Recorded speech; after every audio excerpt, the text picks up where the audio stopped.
Soy Javier Leonardo Reyes Malaver, vengo del municipio de San Pedro de Urabá. Mi empresa Acerarte, dedicada al diseño, fabricación y comercialización de joyería en acero, fibras naturales y piedras naturales.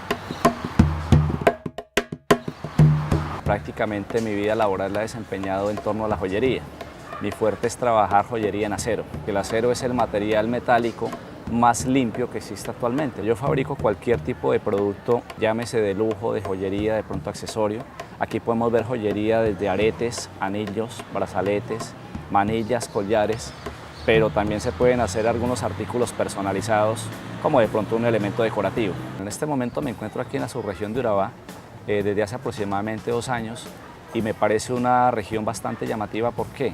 Por la misma situación climática, el sudor, el medio ambiente, permite que elementos como el oro y la plata se desgasten y producen suciedad y alergia en la piel.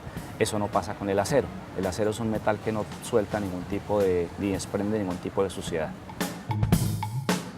Yo llegué a empresas culturales y creativas a través de una convocatoria a comienzo de año.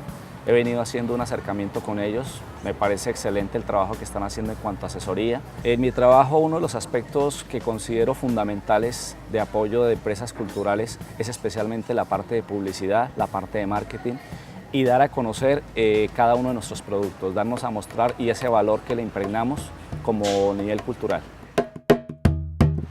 Soy una persona emprendedora, líder, convencida de que en Colombia se puede hacer empresa cuando existen deseos de superación y de independencia.